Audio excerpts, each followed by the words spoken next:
سر ختم نہ ہوگا، تھک جائے گا سورج یہ سفر ختم نہ ہوگا۔ یا علی یا حسین، یا علی یا حسین، یا علی یا حسین، لاریب کے رسول کی دونوں ہے زیب حسین، پہلو میں یا علی ہے تو گودی میں یا حسین، لوح و قلم کا علم کا سالک ہے یا علی، جب خدا کا ملک ہے مالک ہے یا حسین، یہ علم کا در صبر کا گھر ختم نہ ہوگا، تھک جائے گا سورج یہ سفر ختم نہ ہوگا، تھک جائے گا سورج یہ سفر ختم نہ ہوگا، یہ سلطنت عشق ہے خود۔ اللہم صلی علی محمد وآل محمد وجل فرجہم۔ رو رو کہتی تھی بانو یہ دکھیا آؤ اصغر تمہاری بلا لوں، تیرا لاشا ہے لاشا میں کسے ڈھونڈتی ہوں تمہیں میرے جانی ہو، کہاں میرے یوسف ثانی، پیاس میں تم نے پایا نا، پیاس میں تم نے پایا نا پانی، اب کہاں سے کہو تم کو لاؤں، لوری دے دے کسے اب سناؤں، کس کے جھولے کی ڈوری، کس کے جھولے کی ڈوری ہلا، ننا سا سر سینہ پر چڑھا ہے، کنبار سر ننگے روتا کھڑا ہے، جھولا خالی تمہارا پڑا، جھولا خالی تمہارا پڑا ہے، آؤ اصغر تمہاری بلا لو، رو رو کہتی تھی رن میں ابرو کمار کی آمد ہے، اصغر بے زباں کی آمد ہے، بھوکے کی نار توا کی آمد ہے، پیاسے کی نیم، پیاسے کی نیم جا کی آمد ہے، یہی خیمے میں شورا ہوتا ہے، وعدہ ان کا بے وعدہ ان کا بے پورا ہوتا ہے، پیاس نے کر دیا ہے یہ علام، غش بغش آتے ہیں انہیں پیغام، ہلتے ہیں ہاتھ پاؤں بھی کم کم،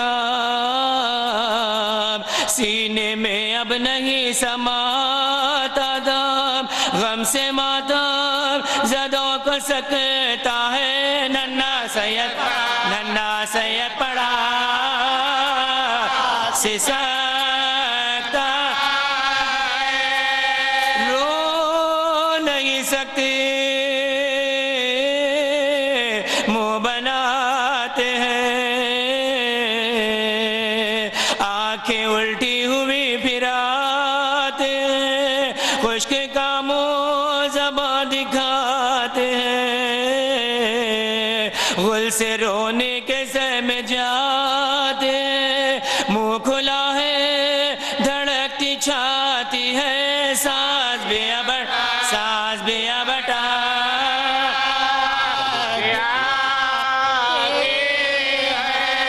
سینہ گرمی کے مارے جلتا ہے ننھا سا دل پڑا اچھلتا ہے دم بدم رنگ کو بدلتا ہے بس نہیں کچھ کسی کا چلتا ہے نام پانی کا سب جو لیتے ہیں منہ کو گھبرا کے کھول دے رو کے کہتی ہے بانوئے دلگیر میں کدھر جاؤں کیا کروں تدبیر ہائے بچے میرے تیری تقدیر نہ تو پانی ملا تجھے نہ شیر ہاں جب دیکھتی ہے یہ زنا کہتے ہیں یا لے مدازہ ہائے کیا وقت ہے پڑا ہم پر کرنے پائے نہ ماتم اکبر ہوئی درپیش ریلت اصغر اب میں نکلوں گی اوڑھ کر چادر لشکر شام پاس جاؤں گی حال بے شیکا سنا کہوں گی جا کہ ہوں میں سیدان فاتحہ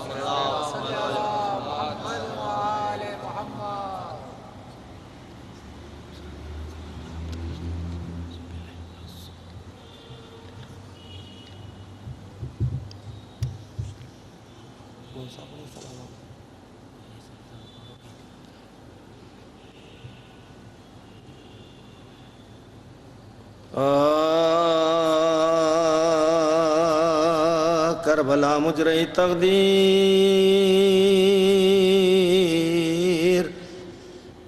نے چلنے نہ دیا ہائے ارمان میرے دل ہائے ارمان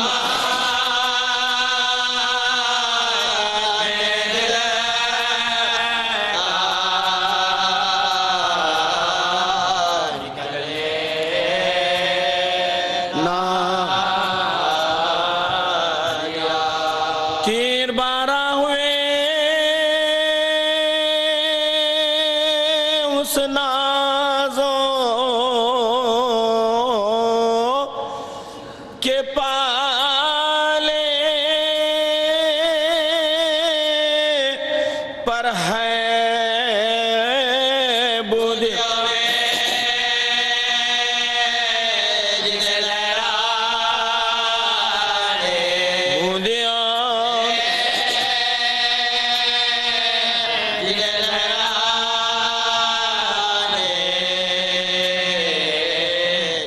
نکل لینا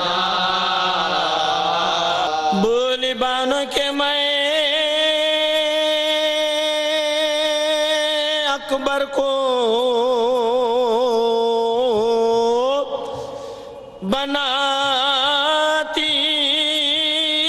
بناتی دولہا میرا رما یہ قسمہ میرا رما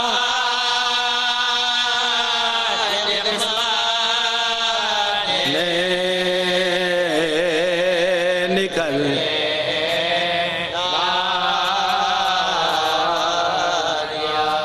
تیر بارہ ہوئے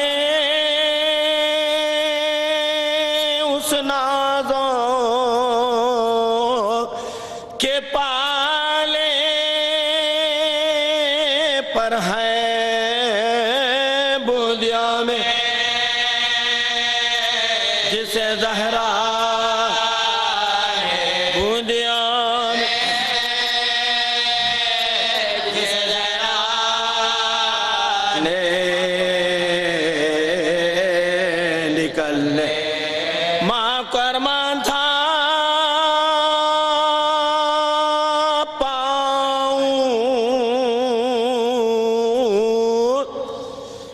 چلے اصغر میرا گھٹنیاں بھی اسے تقدیر گھٹنیاں اسے تقدیر چلے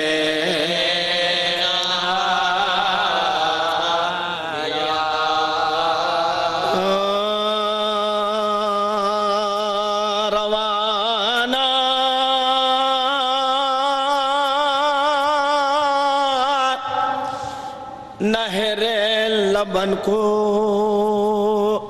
جو شیر خار ہوا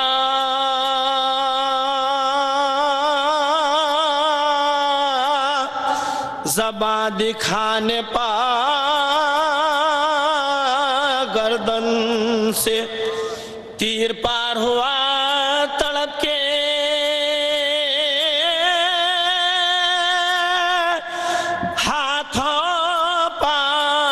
حضرت کے ہم کنار ہوا خزا واجو گل ڈگلے گا خزا واجو گل ڈگلے گا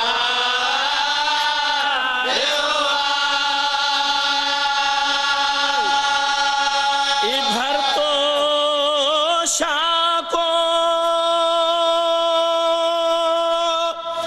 یہ صدمہ جگر پہنچا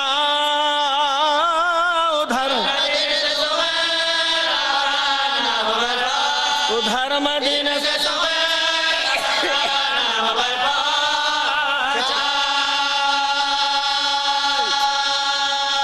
لہو میں غرق کھڑے تھے کمر جھکائے ہوئے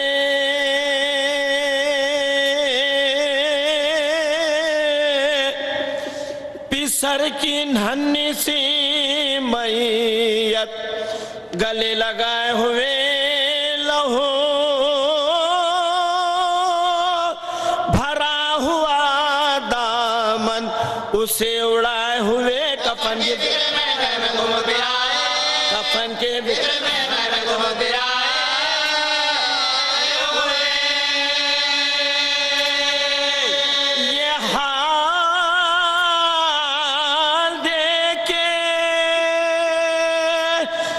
خاسد کیا ٹوٹ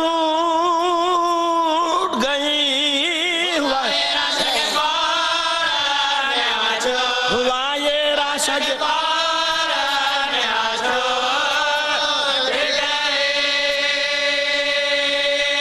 اتر کے ناخے سے آداب وہ بجا لایا مگر حسین تھے بے ہوش کچھ نہ فرمایا وہ نہا کرتا ہوا اور متصل آیا نگاہ نگاہ نگاہ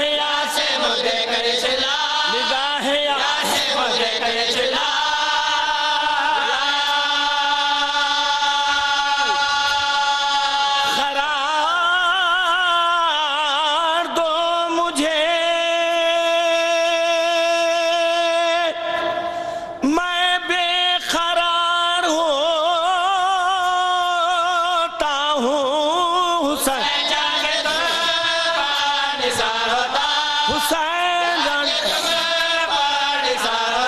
حسین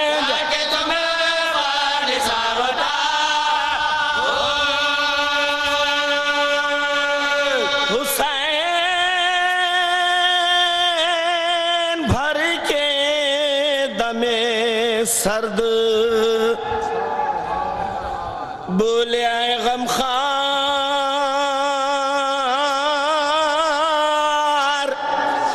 امیر کون ہے میں تو ہوں بے کس و ناچار کہاں ہے اکبر و قاسم کہاں لمبردار خدا کے بندے تھے سب خدا کے بندے تھے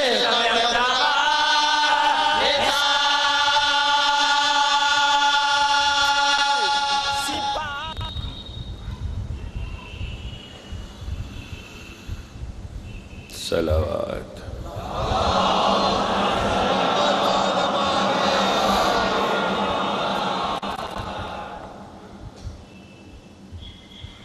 أعوذ بالله السميع العليم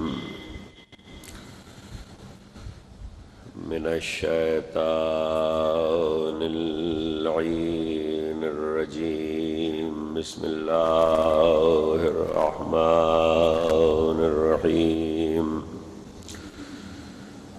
الحمد لله الذي إليه مسائر الخلق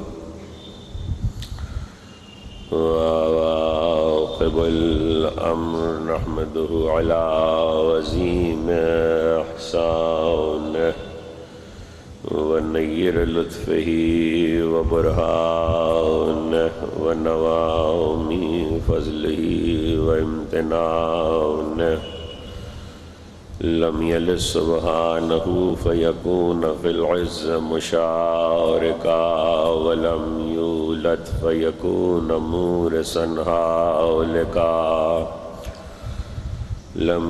لم يتقدمه وقت ولا زمان ولم يتعاوره زيادة ولا نقصان جلت عظمت والصلاة والسلام على من بعثه بنور المضي والبرهان الجلي والمنهاج البادي والكتاب الهادي أسرته خير الأسر وإترته خير الإتر أغصانها معتدلا وثمارها متهدلا مولده بمكة وهجرته بطيبة سيدنا ومولانا بالقاسم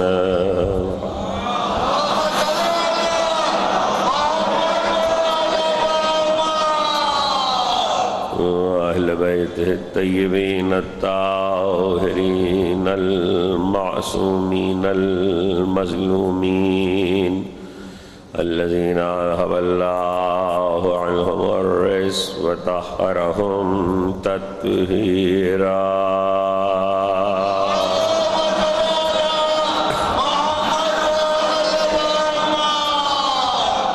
سيما بقية الله في الأرضين وحجة الله على العالمين والحق الجديد والعالم الذي علمه لا يبيد والعدل المشتهر والمهدي المنتظر أجل الله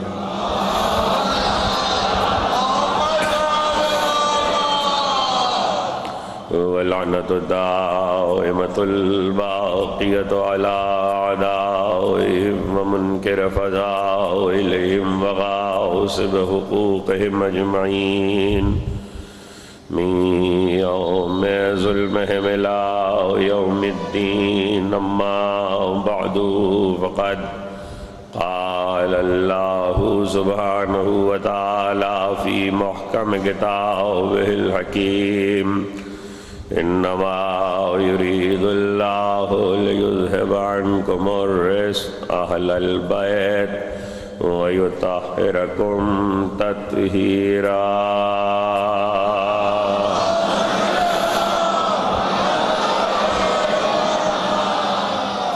ایک مرتبہ اور سب مل کے بلند آواز سے سلام.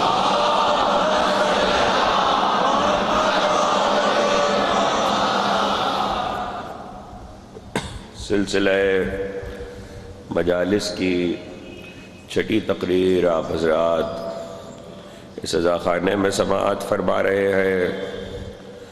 آیے تطہیر کے ذیل میں گفتگو کرتے ہوئے ہم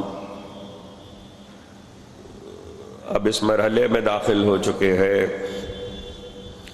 کہ اس شجرے کا تذکرہ ہو رہا ہے جو کعبے کا شجرہ ہے، وہ نسل جو کعبے کی نسل ہے. اسی لیے اس نسل کے افراد نے فخر کے ساتھ یہ کہا مختلف مقامات پر کہ میں کعبے کا بیٹا ہوں، میں کعبے کا بیٹا ہوں. یہ کہنا اسی نسل کو زیب دیتا ہے کہ جن کی جدہ گرامی خدا کے گھر میں رہی ہو، جس کی جدہ گرامی خدا کے گھر میں رہی ہو. دروازہ ایک طرف سے بند ہو تو دیوار نے دوسری طرف سے راہ دی ہو، اور پھر یہ کہتی ہوئی داخل ہوئی رب انی مومنتم بکا و بما جاء من عندک من کتب و رسل انی مصدقۃ بکلام جد ابراہیم الخلیل. پروردگار میں ایمان رکھتی ہوں تجھ پر، تیری کتابوں پر، تیری طرف سے آنے والے رسولوں پر، اور میں تصدیق کرنے والی ہوں اپنے جد ابراہیم خلیل کے کلام کی.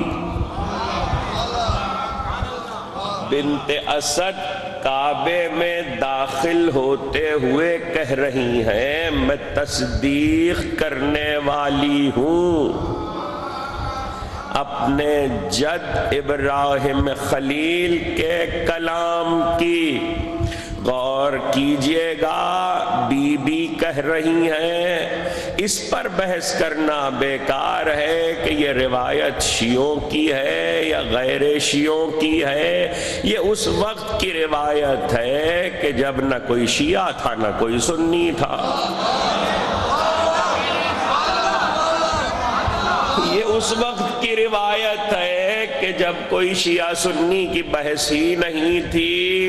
یہ اس وقت کی روایت ہے، سننے والے سن رہے ہیں اور بی بی کہہ رہی ہیں اور دیوار شگافتہ ہو رہی ہے میں تصدیق کرنے والی ہوں. تصدیق کرنے والی ہوں کہہ کر بتایا 5000 برس کا فاصلہ ہے مجھ میں اور خلیل میں. 5000 برس کا فاصلہ ہے مجھ میں اور خلیل میں، اور 5000 برس کے بعد میں تصدیق کر رہی ہوں. تو میرے سلسلہ نسب کو یاد رکھنا، یہ تصدیق کرنے والوں کا شجرہ ہے، تکذیب کرنے والوں کا یہ تصدیق کرنے والوں کا شجرہ ہے. اور پھر اگر بی بی یہ کہیں کہ میں تصدیق کرنے والی ہوں تو تلاش کیا جانا چاہیے کہ کس چیز کی تصدیق ہو رہی ہے.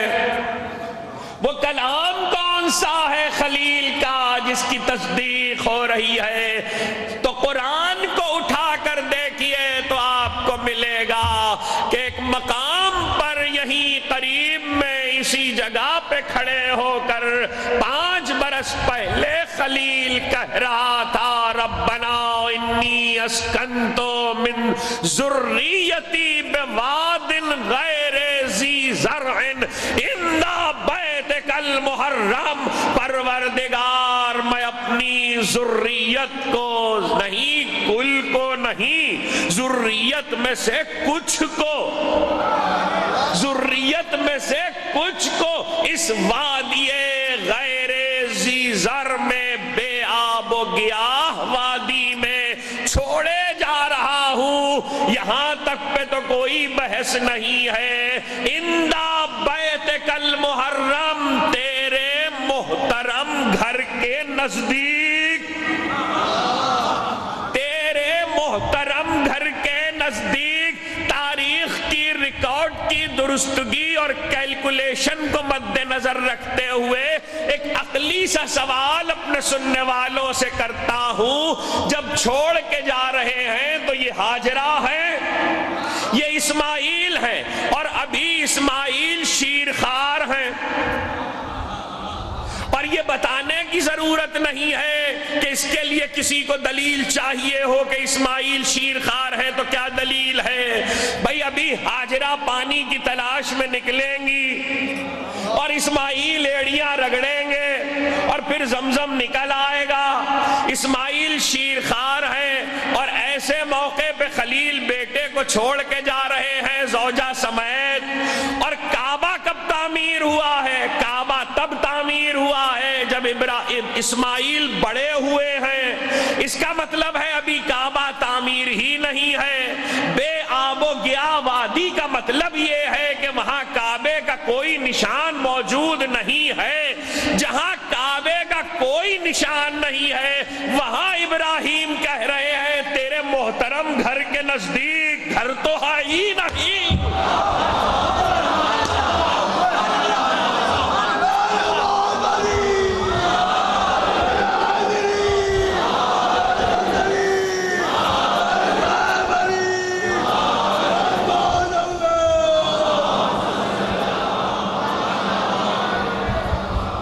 گھر تو ہے ہی نہیں۔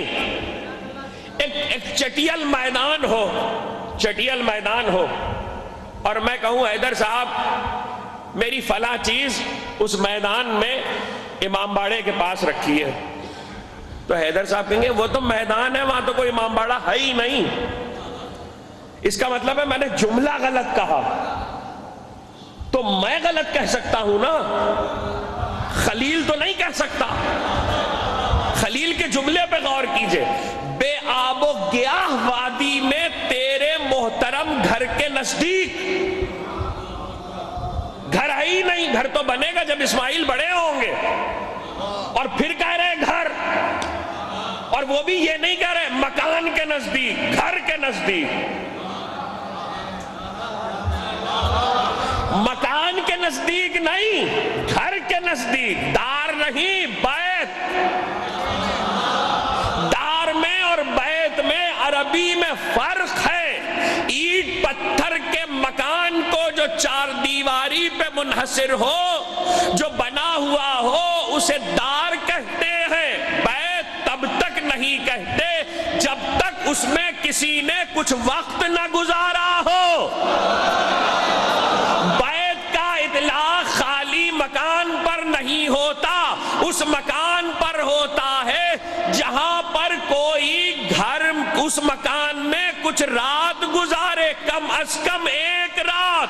ابراہیم دار نہیں کہہ رہے، بیت کہہ رہے ہیں۔ جملہ نہ ضائع کیجئے گا، ابراہیم نے بیت کہا ہے اور وہ بنا ہوا نہیں، جہاں مکان نہیں وہاں گھر کا کیا سوال۔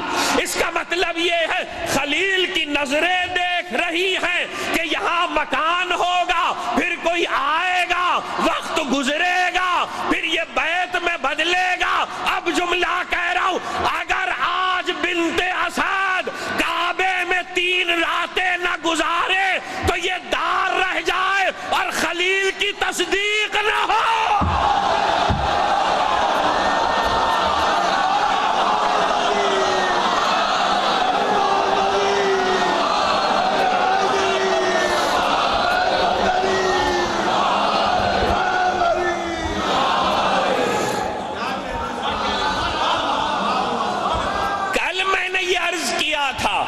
کہ 13 رجب کو کعبے میں علی کا آنا صدا صداقت ابو طالب کی دلیل ہے.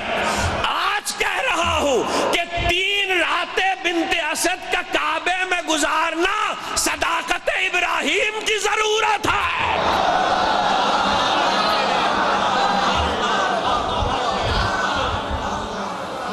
خلیل کی صداقت پہ آنچ آ جائے. اگر بنت اسد نہ جائیں، آئی ہے، میں تصدیق کرنے والی ہوں. تصدیق عمل سے ہوتی ہے،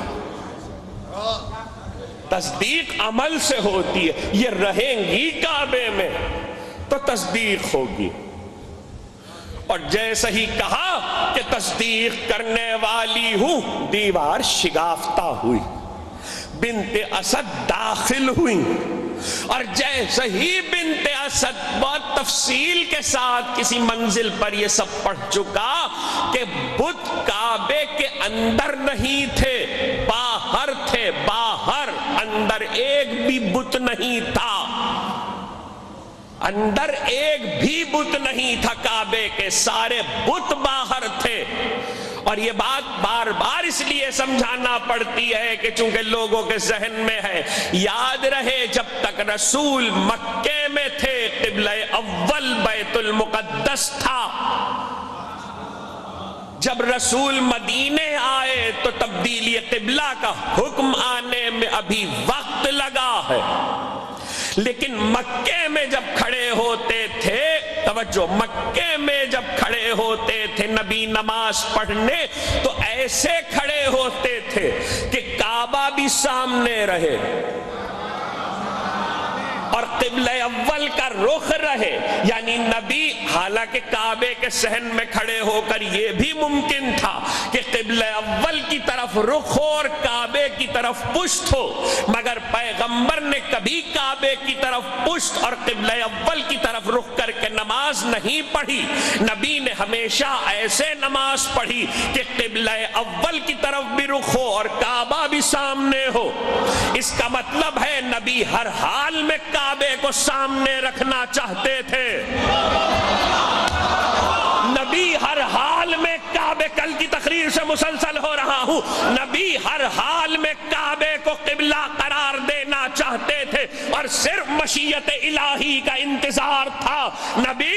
اور جب مدینے آئے تو مسئلہ یہ تھا اگر رخ کرے بیت المقدس کی طرف تو کعبے کی طرف سے رخ پھر جاتا. فوراً آیت آ گئی، ہم تمہارا آسمان کی طرف چہرے کا اٹھنا دیکھ رہے ہیں، تم چاہتے ہو کہ بدل دیا جائے. ہم نے بدل دیا، ہم نے بدل دیا، ہم نے کعبے کو قبلہ قرار دے دیا. اب اگر آپ کہیں گے کعبے میں بت تھے، کعبے میں بت تھے، تو تاریخ آگے بڑھ کے لکھے گی نبی بت خانے کی طرف رخ کر کے سجدہ کرتا تھا. 40 صفحے علامہ مجلسی نے لکھے ہیں اس بات کے ثبوت میں کہ کعبے کے اندر ایک بت بھی نہیں تھا، سب کعبے کے آنگن میں تھے. اور وہ آنگن کے بت جیسے، توجہ، جیسے، اب بیان کون کر رہا ہے؟ راوی نہیں، راوی صرف کعبے کے باہر کی سنا سکتا ہے.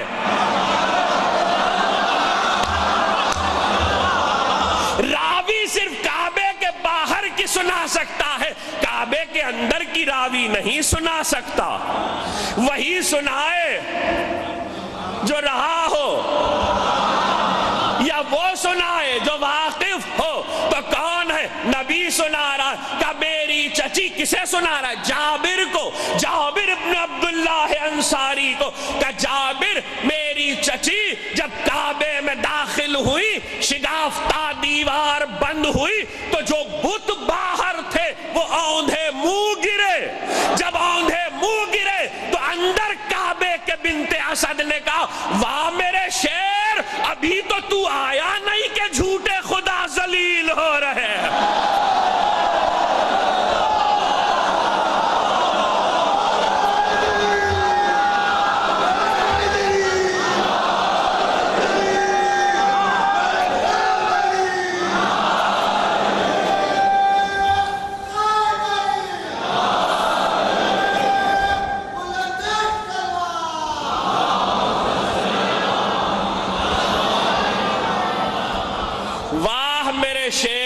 ابھی تو آیا نہیں اور جھوٹے خدا ذلیل ہو رہے ہیں. جملہ تو نبی نے نقل کر دیا نا مادر علی کا, تو مجھے کچھ کہنے کا حق ہے. بتوفیق الہی بتائید محمد و آل محمد کیا کہا بنت اسد نے, ابھی تو آیا نہیں کہ جھوٹے خدا ذلیل ہو رہے ہیں. جب اسلام آیا, قرآن آیا, تو آواز دی حل جزاء الاحسان الا الاحسان, احسان کا بدلہ سوائے احسان کے کیا ہے. علی نے ساری زندگی خدا کے جھوٹے خداؤں کو, خدا کے دشمنوں کو ذلیل کیا, تو یہ احسان نہ ہوا. قدرت نے آواز دی, لو ہم نے تم نے طے کیا, اے علی تم میرے دشمنوں کو ذلیل کرتے ہو, میں تمہارے دشمنوں کو.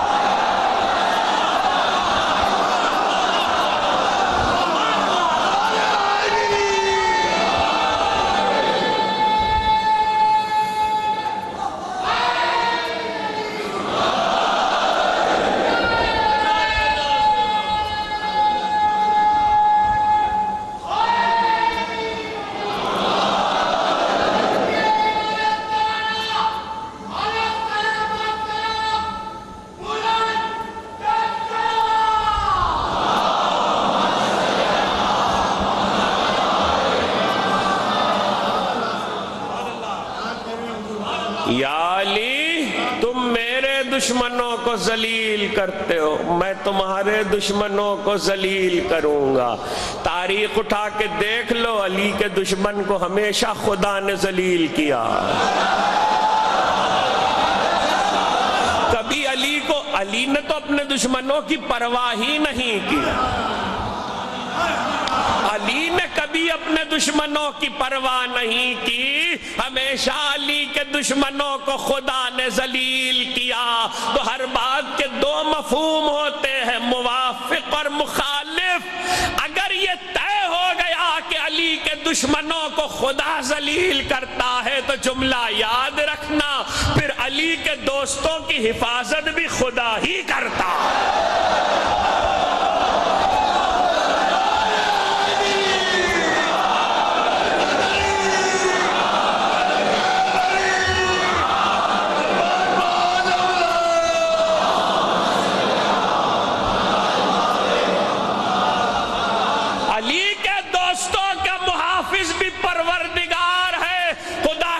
لوگ سمجھے ہی نہیں, آیت نے کہا کیا, واللہ یعصمک من الناس. مصطفیٰ لوگوں سے اللہ بچائے گا. ظاہری خطاب محبوب سے ہے. غدیر کب ہوئی؟ 18 ذی الحجہ. ہجری کون سی تھی؟ 10. اور رسول دنیا سے کب گیا؟ اوائل 11 ہجری. 11 ہجری کا آغاز ہے. سفر ہو یا ربیع الاول, اس بحث میں پڑھے بغیر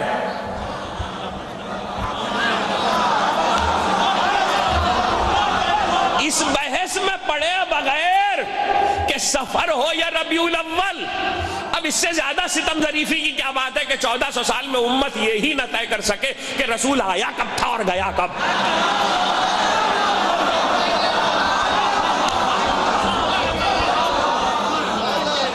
رسول آیا کب تھا اور گیا کب. مولانا شبلی نعمانی نے تو سیرت النبی میں لکھا کہ نہ 17 نہ 12 ولادت رسول کی تاریخ, نہ 17 نہ 12. انہوں نے کہا 9 ربیع الاول ہے. میں نے پڑھ کے کہا اچھا ہے 9 ہی ہو جائے.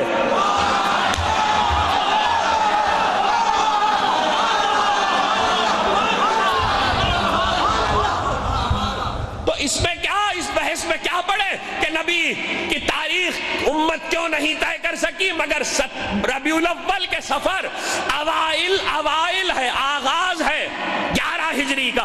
تو 18 ذی الحجہ 10 ہجری اور سفر یا ربیع الاول 11 ہجری, درمیان میں وقت کتنا بچا؟ 2 مہینے. 2 مہینے کے لیے اللہ نے آیت اتاری ہے, میں تمہیں بچاؤں گا. واہ واہ واہ. 2 مہینے بعد نبی واپس جانے والا ہے. اور 2 مہینے کے لیے آیت اتر رہی ہے میں تمہیں بچاؤں گا لوگوں سے. نبی کو ظاہر بظاہر خطاب کیا ہے, آیت نبی کے لیے نہیں اتاری ہے, قیامت تک کے علی والوں کے لیے اتاری ہے.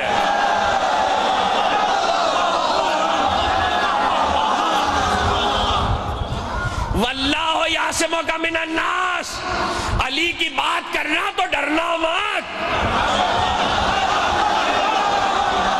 علی کی بات کرنا تو ڈرنا مت, اللہ تمہیں بچائے گا.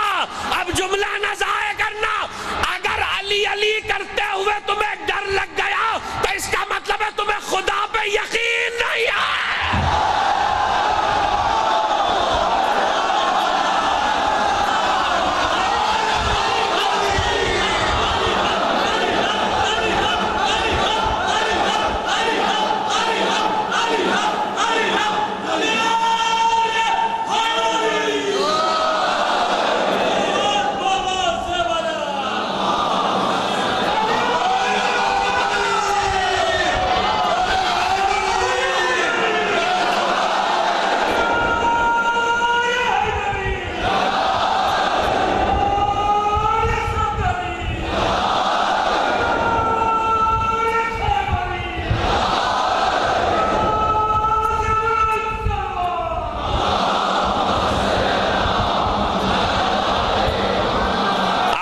عجیب بات کہنے جا رہا ہوں, بتوفیق الہی بتائی دے محمد و آل محمد. یاد رکھیے گا اس بات کو, بہت اہم بات کہہ رہا ہوں. جتنا جتنا علی پہ یقین بڑھے گا اتنا اتنا عقیدہ توحید مضبوط ہوگا.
سن لیجئے, سب مل کے بلند آواز سے صلوات بھیجو.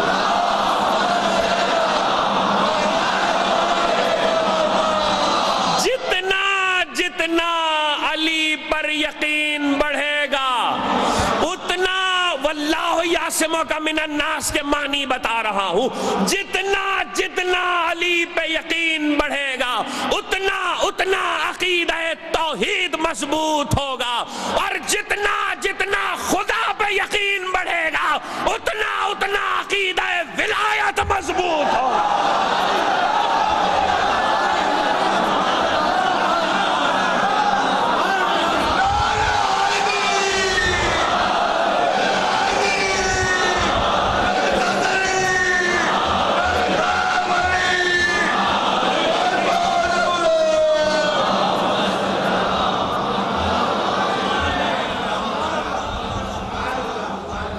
توحید اور ولایت,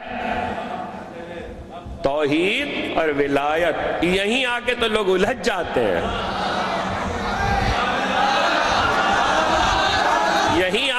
الجھ جاتے ہیں. جب الجھ جاؤ تو نہج البلاغہ پڑھو. جب الجھ جاؤ تو نہج البلاغہ پڑھو، سب صحن صاف ہو جائے گا. اس لیے کہ اول تو بات یہ ہے، عجیب و غریب بات یہ ہے، توحید پہ علی کے سوا گفتگو کس نے کی ہے؟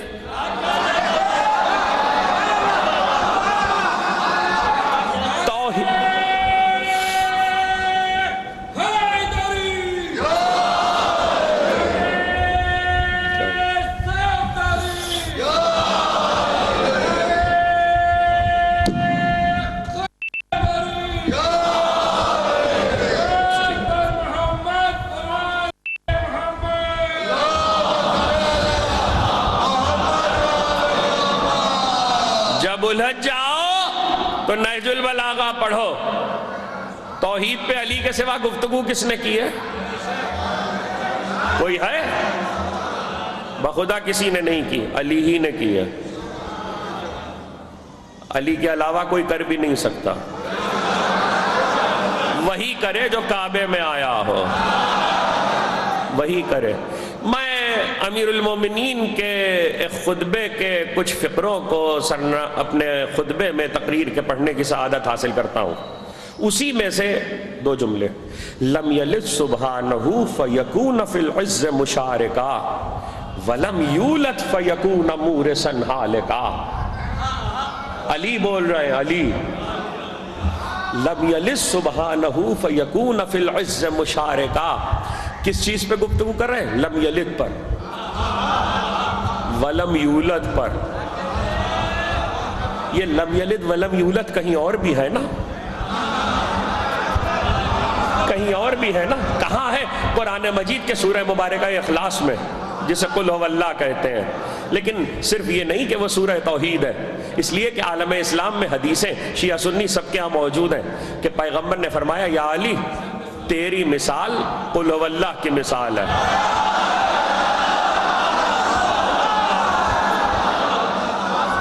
یا علی تیری مثال قل هو اللہ کی مثال ہے. پیغمبر نے علی کی کئی جگہ مثال دی ہے، جس میں سے ایک ہی ہے. ایک اور سنا دیتا ہوں کہ جہاں علی کی مثال دی ہے. یا علی تیری مثال کعبے کی مثال ہے. کعبے کی مثال ہے. اچھا کعبے کی مثال کیوں دی؟ کعبے کی مثال اس لیے دی کہ وضاحت بھی کر دی. کعبے کی زیارت کی جس کو طلب ہوتی ہے، جو کعبے پہ حجر اسود پہ بوسہ دینا چاہتا ہے، وہ چل کے کعبے کے پاس آتا ہے. کعبہ کسی کے پاس نہیں جاتا. کعبہ کسی کے پاس نہیں جاتا. اس لیے رسول نے مثال علی کی کعبے سے دی ہے. جسے بیعت کرنا ہے خود چل کے آئے، جسے بیعت کرنا ہے خود چل کے آئے. علی کسی کے پاس نہیں جائیں گے. اور اب بات کہہ دوں، جب یہاں تک آ گیا، یہ 1434 ہجری ہے. ایک اعلان کر رہا ہوں، 1434 ہجری ہے. آنے والا سال 1435 ہجری ہے. اور جہاں بھی گیا اب تک اعلان کرتا رہا ہوں، ایک سال پہلے، ابھی کچھ آدھا سال باقی ہے. 1435 ہجری جو اگلا آ رہا ہے، اس میں علی کے ظاہری مسند خلافت پر آنے کے 1400 سال پورے ہو رہے ہیں.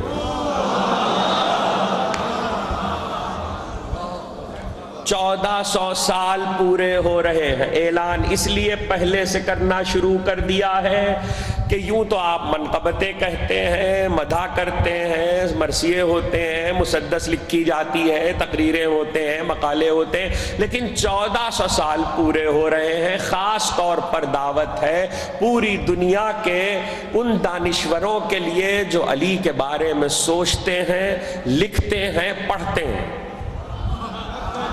کہ مقالے لکھیں، نظمیں لکھیں. شعراء تشریف فرما ہیں، علماء تشریف فرما ہیں. اور ایک سال پہلے ایک اور دعوت جو اس سے اگلے سال کے لیے. 1435 جب ختم ہوگا تو 1436 شروع ہوگا. 1436 ہجری جب آئے گا تو میرے چوتھے امام کی ولادت کے 1400 سال مکمل ہوں گے۔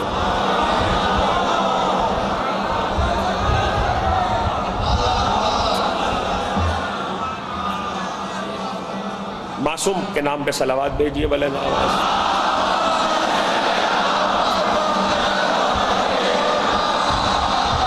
1400 سال مکمل ہوں گے۔ 1400 سال کی تکمیل پر کتابیں بہت لکھی گئی ہیں، آ رہی ہیں، اور دونوں موضوعات کا اعلان اس لیے کر رہا ہوں، عرب دنیا میں بھی خبر پہنچ چکی ہے اور اطلاع مسلسل ہے، اور اس پر کام کیا جائے، لکھا جائے۔ صلوات بھیج دیں محمد و آل محمد۔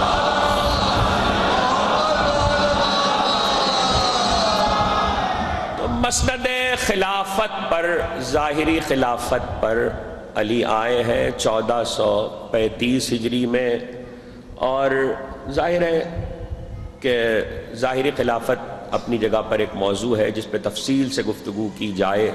کس شان سے آئے، کیسے آئے، پہلا خطبہ کب ارشاد فرمایا، کیسے ارشاد فرمایا، پہلے خطبے میں کیا کہا۔ پہلا خطبہ اسبق ابن نباتہ کہتا ہے کہ امیر المومنین گھر سے نکلے تو رسول کا امامہ سر پہ ہے، رسول کی عبا دوش پر ہے، رسول کی کمر کا پٹکا کمر میں کسا ہوا ہے، ذوالفقار کو حمائل کیے ہوئے ہیں، تلوار یہ بھی رسول کی ہے، تلوار یہ بھی رسول کی ہے۔ میں نہیں کہہ رہا ہوں، مولانا شبلی نعمانی نے لکھا ہے کہ ذوالفقار رسول کے لیے آئی تھی، علی کو تو میراث میں ملی ہے، علی کو تو میراث میں ملی ہے۔ مولانا شکریہ آپ کا، آپ نے بہت اچھی بات لکھ دی۔ نبی وارث ہوتا بھی ہے، وارث بناتا بھی ہے۔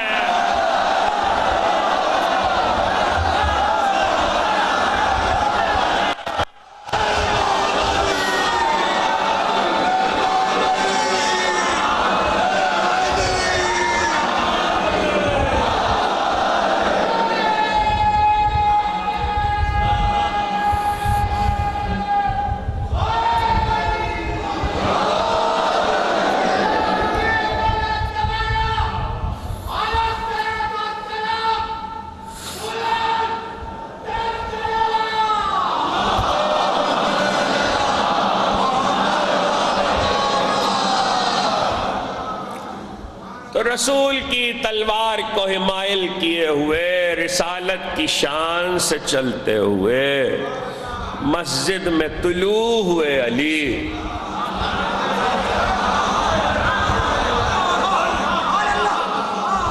منبر پہ آئے اور اس بلندی پہ جا کے بیٹھے جہاں رسول بیٹھتے تھے۔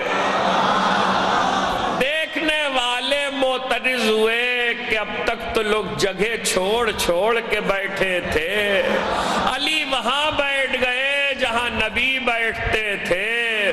تو ایک مرتبہ علی نے سمجھا، دیکھا کہ ان کے ذہنوں میں سوال گردش کر گیا، کسی نے پوچھ بھی لیا تو میرے مولا نے کہہ دیا تمہیں اس پہ حیرت ہے کہ میں وہاں بیٹھا جہاں نبی بیٹھے تھے؟ ارے میں تو دوش رسول پہ بیٹھا۔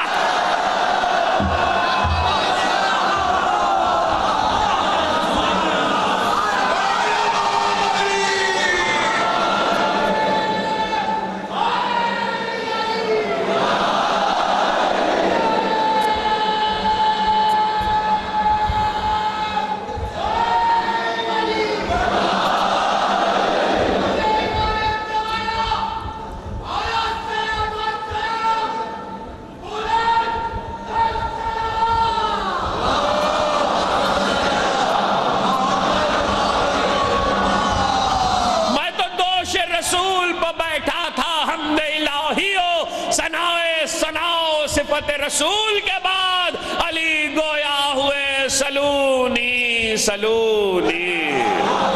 یہ پہلا خطبہ ہے جو علی نے خلافت کی مسند پر آنے کے بعد ارشاد فرمایا، اور جب سلونی سلونی کہہ چکے تو کہنے لگے ھذا لعاب رسول اللہ، ھذا لعاب رسول اللہ، یہ پیغمبر کے لعاب دہن کا اثر ہے جو میں سلونی سلونی کہہ رہا ہوں۔ تاریخ نے بڑا فائدہ اٹھایا، تاریخ ابھی تک دونوں بھائیوں کے مزاج کو ہی نہیں سمجھی۔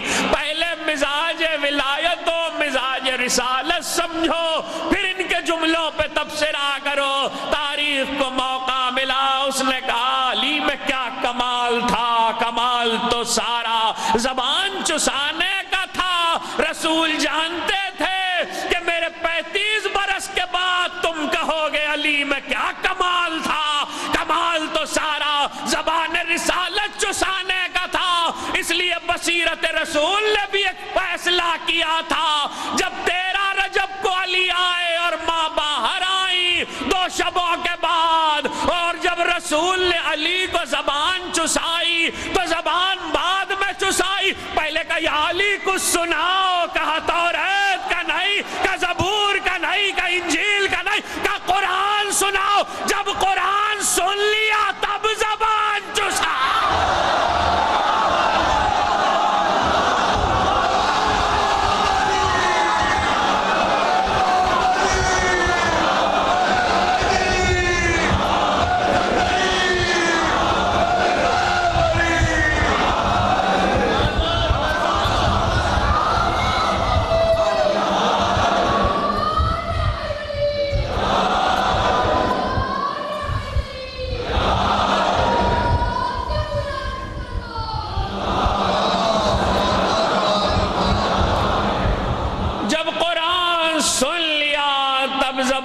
چسائی تاکہ تم لکھ نہ سکو، اور اگر ذکر نہ ہوتا اس ہستی کا تو نہ کہتا۔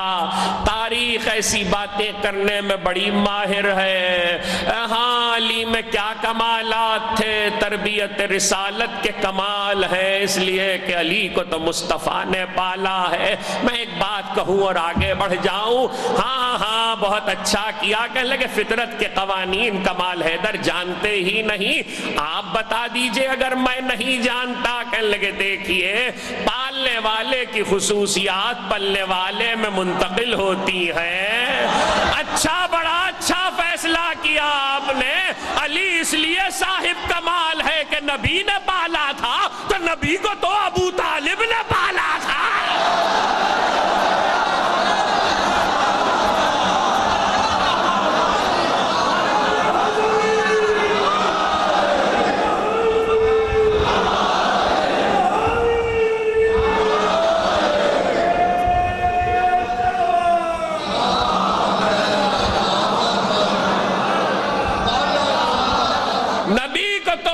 طالب نے پالا تھا۔ ایک مرتبہ توریت انجیل زبور نہیں قرآن، اور جب مسند خلافت پر آئے کہ سلونی سلونی، وہ علی بول رہا لم یلد سبحانہ فیکون فی العز مشارکا ولم یولد فیکون مورثا حالکا۔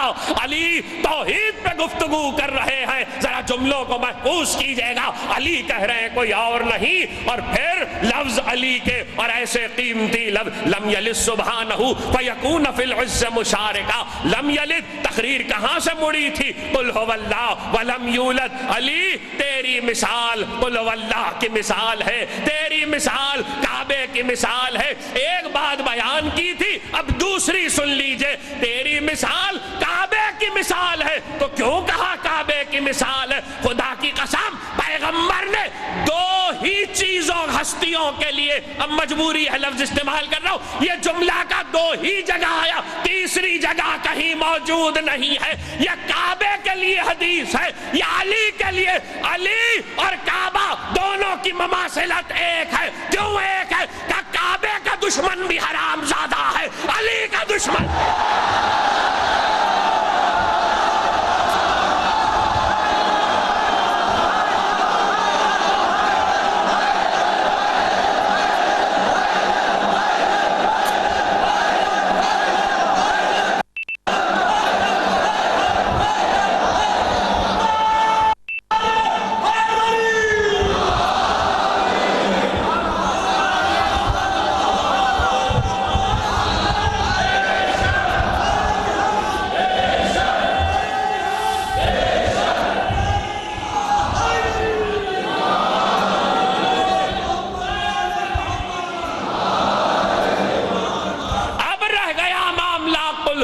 اللہ کا تو رسول نے کہا تیری مثال قل هو اللہ کی ہے. عجیب بات یہ ہے کہ قل هو اللہ کی مثال پیغمبر دے رہے ہیں اور صرف شیعہ مسلک کی روایت نہیں ہے، علماء اسلام نے بھی اسے نقل کیا ہے. قل هو اللہ کی اہمیت کیا ہے؟ اہمیت یہ ہے کہ اگر دن کی 5 نمازوں میں سے ایک میں بھی، اب کیا کروں میں اسے کیسے بیان کروں آپ سے؟ دیکھیے سنیے، پہلے تو یہ سن لیجئے کہ قل هو اللہ سورہ توحید ہے، سورہ اخلاص ہے، اس میں اللہ کی وحدانیت کا بیان ہے، لیکن یہ قرآن کا واحد سورہ ہے، واحد. اگر آپ نماز پڑھ رہے ہیں، واجب نماز سورہ حمد آپ نے پڑھی ہے اور اس کے بعد آپ نے کوئی اور سورہ پڑھ لیا، اب دوسری رکعت میں آپ پھر وہی سورہ پڑھنا چاہتے ہیں تو مکروہ ہے، مکروہ ہے. کسی بھی سورے کا اعادہ دونوں رکعتوں میں مکروہ ہے شریعت مقدسہ میں، سوائے قل هو اللہ کے. قل هو اللہ دونوں رکعتوں میں پڑھنا نہ صرف یہ کہ مکروہ نہیں ہے بلکہ افضل ہے،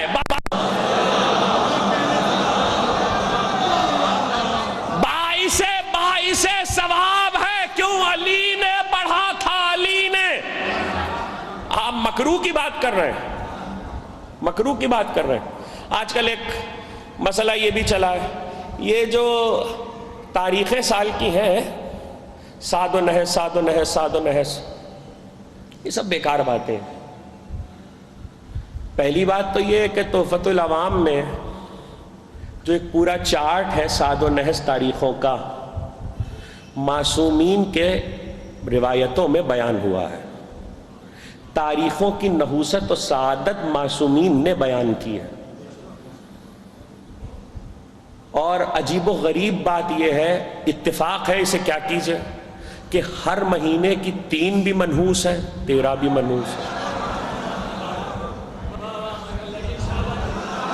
ہر مہینے کی 3 بھی منحوس ہے، 13 بھی منحوس ہے.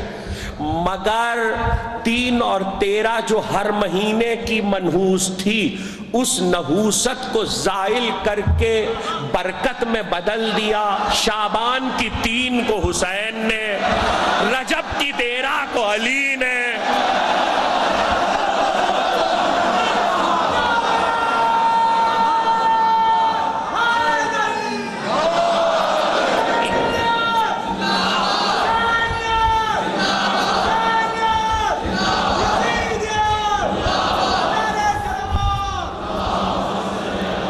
اس کا مطلب یہ ہے کہ اگر نحوستیں زائل کرنا ہو تو علی علی کرو. علی علی کی ذات نحوستوں کو زائل کرتی ہے. اگر بات پہنچ گئی تو سن لو، وہ زبان منحوس ہے جو ذکر علی نہ کرے، وہ کان منحوس ہے جو علی کا ذکر نہ سنے، وہ دل منحوس ہے جو علی سے محبت.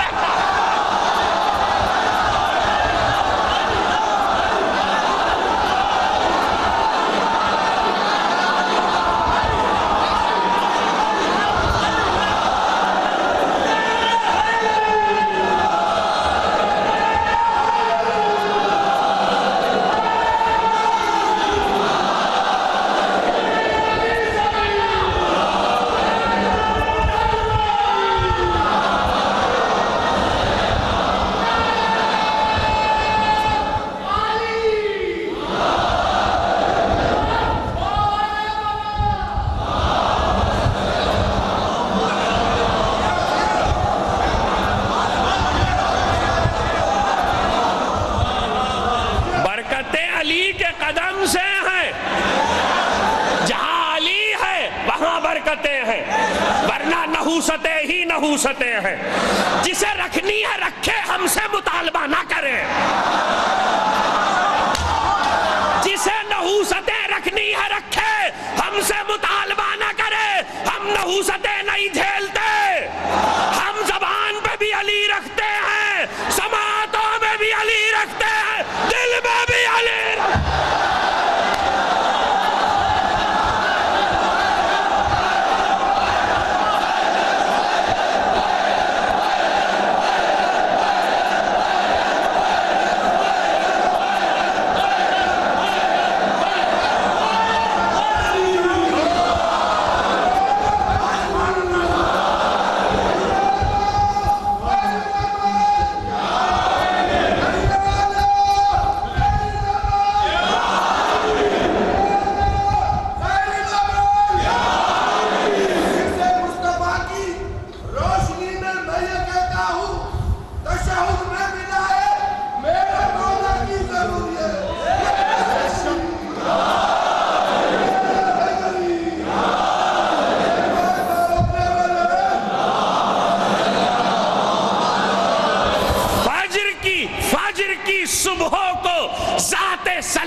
کی جنگ میں فجر پوری جنگ نہیں پڑھ سکتا، فجر کی صبح کو علی نے دونوں رکعتوں میں سورہ قل هو اللہ کی تلاوت کی۔ شیخ مفید جیسا تشیع کا عالم ان کی روایت سے جملے پڑھ رہا ہوں، جا کے لوگ دیکھیں کتاب میں کیا ہے۔ شیخ مفید نے لکھا کہ ادھر علی نے، توجہ، ذات سلاسل میں رسول نہیں آئے تھے، رسول مدینے میں تھے، رسول مدینے میں تھے۔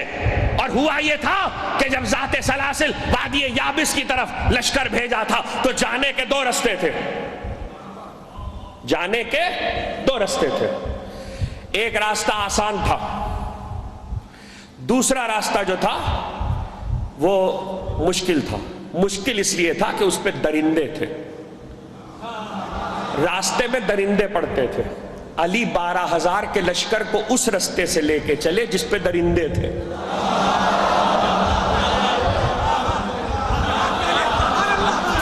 اب رکا ہوں کعبے پہ، تقریر رکی ہے، واپس جاؤں گا۔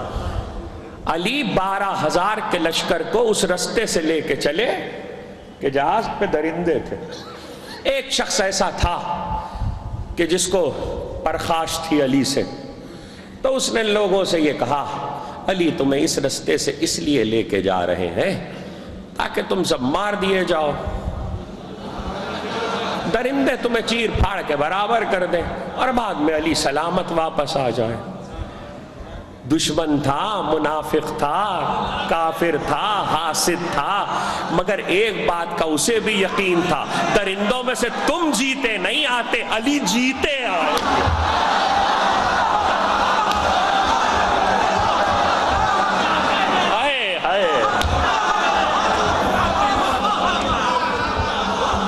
مسلسل ہو گیا ہوں پچھلی تقریروں سے، تم جیتے نہیں آتے، علی جیتے آئیں گے، سلامت آئیں گے۔ اچھا، علی اس وادی یابس کے سفر میں بہت جلال میں تھے، بہت جلال میں تھے۔ عالم یہ تھا کہ جب اس کے بہکانے پر لوگ علی کے پاس آئے اور کہنے لگے کہ یا علی اس رستے سے نہیں جائیں گے، تو اس میں درندے ہیں۔ علی نے کہا جس کو چلنا ہے وہ چلے، جس کو نہیں چلنا وہ جا کے رسول سے کہہ دے کہ میں نے علی کی اطاعت نہیں کی۔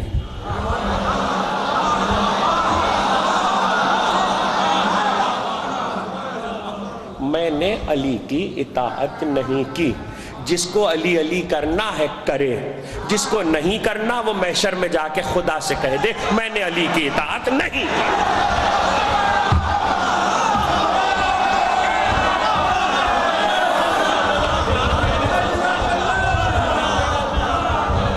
جس کو چلنا ہے چلے، چلے لوگ۔ راستے میں جو درندے آئے نکل کے، تو پہلے تو سب ڈر رہے تھے، لیکن علی آ گئے تھے، تو سب نے دیکھا کہ درندے جیسے جیسے علی کی سواری آگے بڑھتی ہے دلدل پہ سوار، ویسے ویسے درندے باہر آتے ہیں جنگل سے اور علی کی سواری کے آگے سر کو زمین پہ رکھ دیتے ہیں،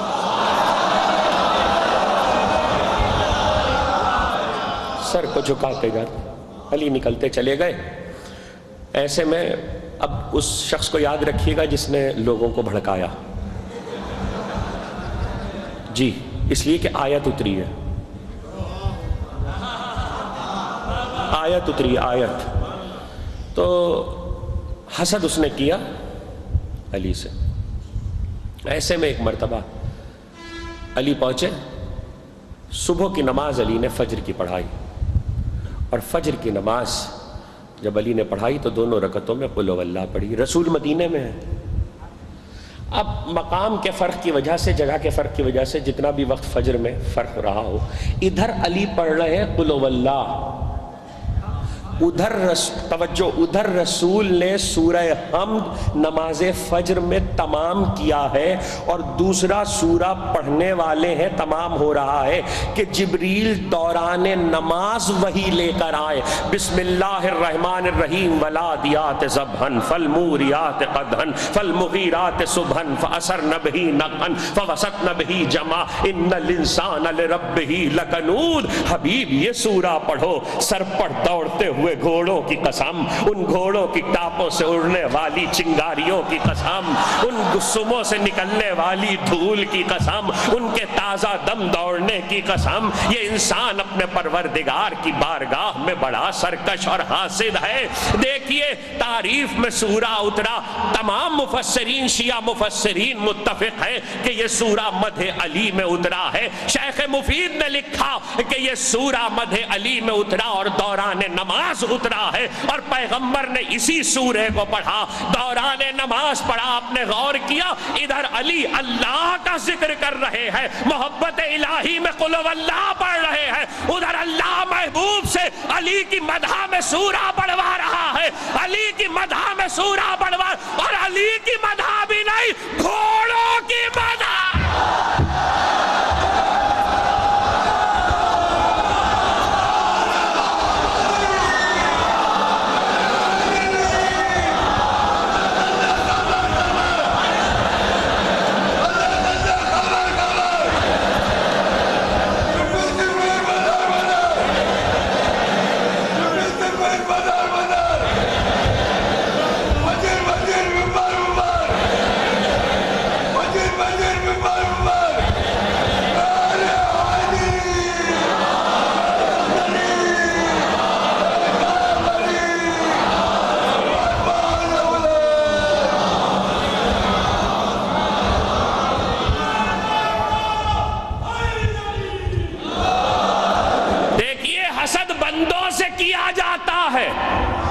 اپنے جیسوں سے ہوتا ہے، اپنے جیسوں سے، بندوں ہی سے حسد ہو سکتا ہے، خدا سے تو نہیں ہو سکتا، نہیں ہو سکتا۔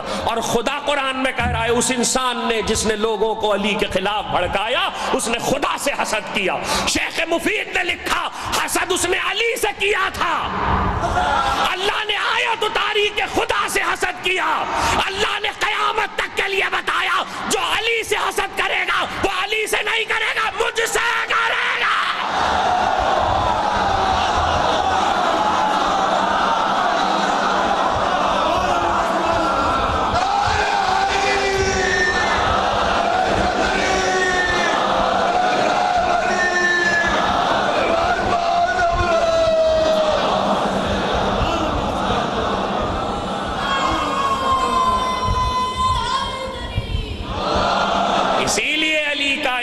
خدا کا انکار، علی سے لڑنا خدا سے لڑنا، علی سے حسد خدا سے حسد، علی سے بغض خدا سے بغض۔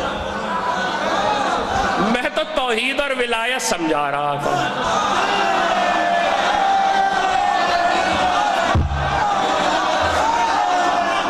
میں تو توحید اور ولایت سمجھا رہا تھا۔ علی سے حسد خدا سے حسد، علی سے بغض خدا سے بغض، علی سے کینہ خدا سے کینہ، علی سے لڑنا خدا سے لڑنا، علی کا انکار خدا کا انکار۔ لم یلد سبحانہ فیکون فی العز مشارکا ولم یولد فیکون مورثا ہالکا۔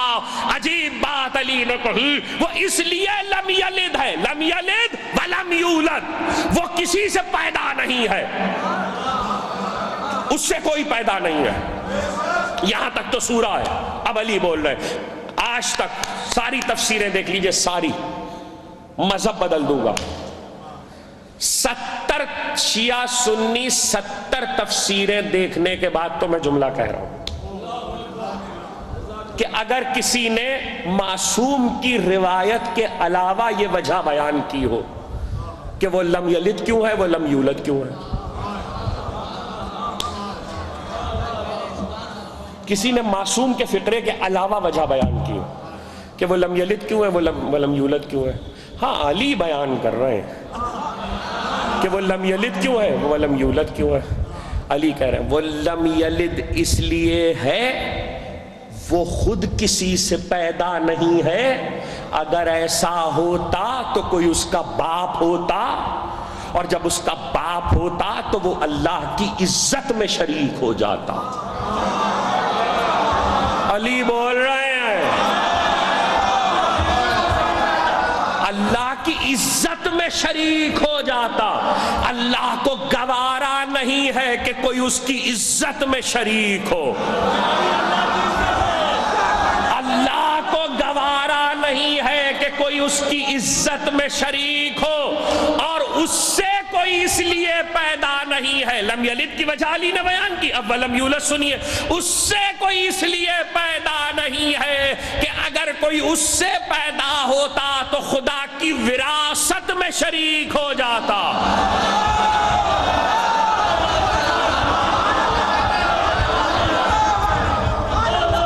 اللہ، اب یہ جملے پہنچے تو میں اگلا جملہ کہوں، اللہ نے گوارا ہی نہیں کیا کہ کوئی اس کی عزت میں شریک ہو، اس لیے لم یلد، اور گوارا ہی نہیں کیا کوئی اس کی وراثت میں شریک ہو، اس لیے ولم یولد۔ اب اجازت ہے جملہ کہنے کی بتوفیق الہی بتائی دے محمد و آل محمد، جو اس لیے لم یلد ہے کہ اس نے اپنی عزت میں کسی کو شریک کرنا گوارا نہیں کیا، اسی نے خود علی کو نفس اللہ بھی بنایا، عین اللہ بھی بنایا، ید اللہ بھی بنایا، وجہ اللہ۔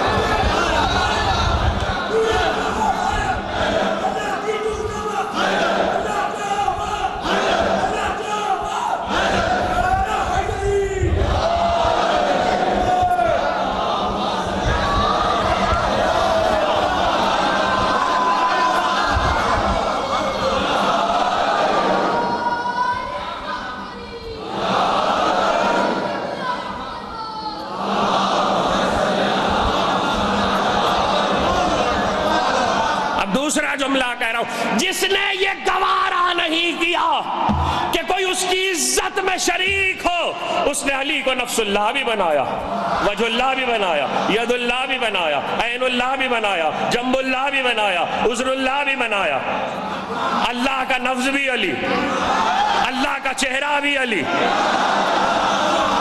عذر اللہ بھی علی، ید اللہ بھی علی، نفس اللہ بھی علی، وجہ اللہ بھی علی، اور کائنات کی اکلوتی مثال ہے، دوسری کوئی نہیں ملے گی۔ ایک ہی وقت میں علی بندے کا بھی نفس ہے، خدا کا بھی نفس ہے، نفس رسول بھی ہے، نفس خدا بھی ہے،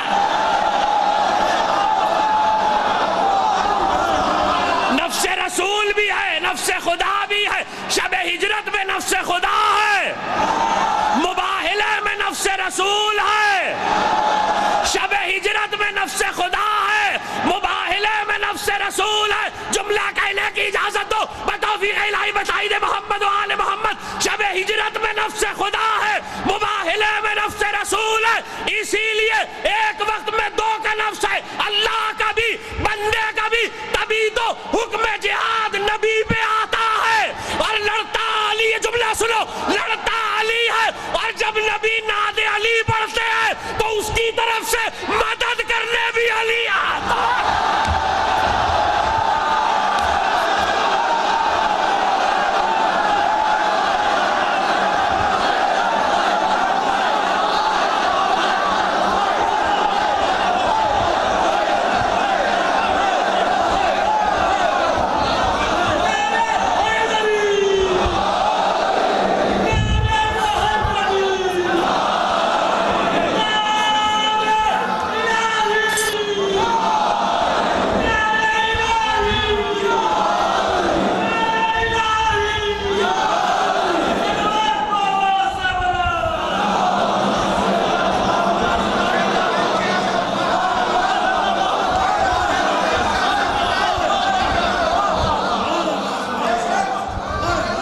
نفس اللہ بھی ہے، ید اللہ بھی ہے، عین اللہ بھی ہے، وجہ اللہ بھی ہے، جنب اللہ بھی ہے، عذر اللہ بھی ہے۔ اب اگر میں اللہ کہہ دوں، ایک منٹ رکیے گا، میں جو کہہ رہا ہوں اسے سن لیجئے گا، تو ساری بات ختم ہو جائے گی، نہ نفس اللہ کا مزہ باقی رہے گا، نہ ید اللہ کا مزہ باقی رہے گا، نہ وجہ اللہ کا مزہ۔ آج تک لوگ سمجھ میں ہی نہیں آئے کہ ہماری نصیری سے بنی کیوں نہیں۔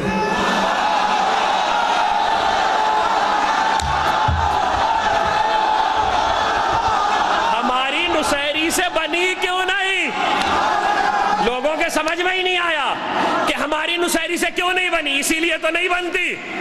اما بندہ ہو کے خدا والے کام کرنا کمال ہے، خدا ہو کے خدا والے کام کرنا کون سا کمال؟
نفس اللہ، وجہ اللہ، ید اللہ، لسان اللہ، عین اللہ، اذن اللہ، جنب اللہ۔ جسے اپنی عزت میں کسی کی شرکت گوارا نہیں،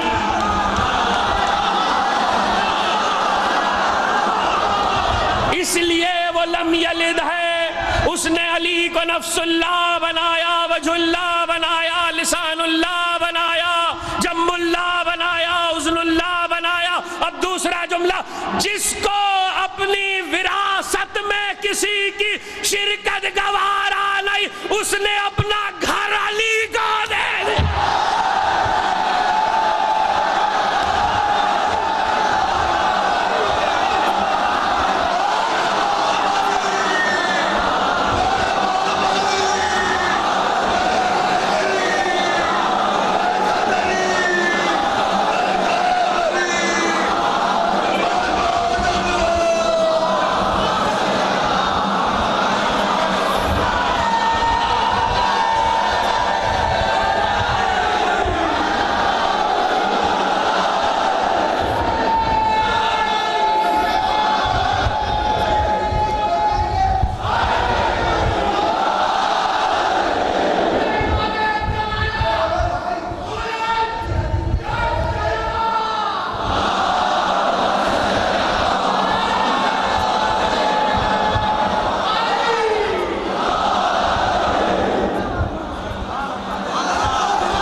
اس نے اپنا گھر علی کو دے دیا۔ کعبہ مکان اللہ کا، لا مکان کا مکان ہے۔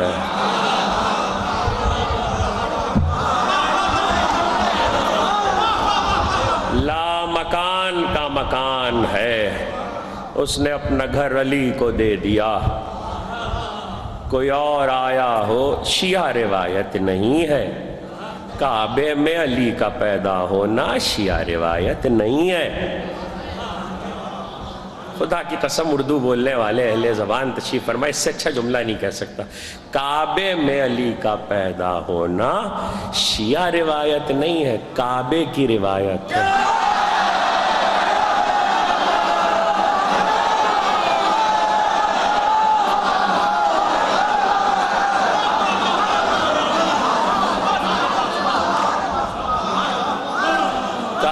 کی روایت ہے، دیوار نے چٹک کے گواہی دی ہے، دی ہے نہیں بچوں، دیتی ہے۔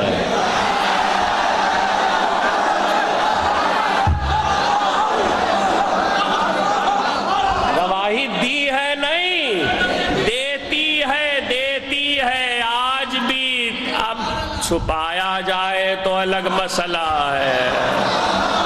ہر سال تیرا رجب کی صبح. دیکھیے مجھے ایک عقلی سی بات بتائیے, سارے پتھر تو ترتیب سے لگے ہوئے ہیں. حج کے زمانے میں کعبے کا پردہ اٹھتا ہے, اٹھا دیا جاتا ہے. حج کے زمانے میں کعبے کا پردہ اٹھا دیا جاتا ہے, تو دیکھ سکتے ہیں لوگ کہ کعبے کے پتھر سارے ترتیب سے لگے ہوئے ہیں. وہ ترتیب سے چاروں طرف پھریے ترتیب سے لگے ہوئے ہیں. بس جیسے رکن یمانی کے پاس آئے پتھر بے ترتیب ہو گئے. یہ یہاں کیوں بے ترتیب ہو گئے؟ اچھا اگر ایک دفعہ ہو گئے تھے جب علی آئے تھے تو کتنی ہی دفعہ کعبہ تعمیر ہوا ہے.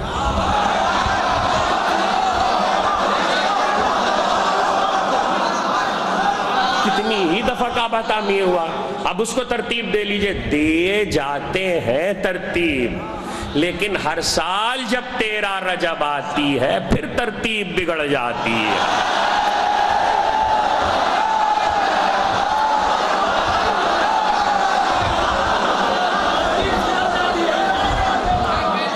نہیں وہ سدھر اس لیے نہیں کہہ رہا ہوں, میرے بھائی کہہ رہے ہیں ترتیب سدھر جاتی ہے. سدھر میں نے اس لیے نہیں کہا کہ جو ترتیب دی جاتی ہے وہ اللہ کی دی ہوئی نہیں ہے, امت کی دی ہوئی ہے.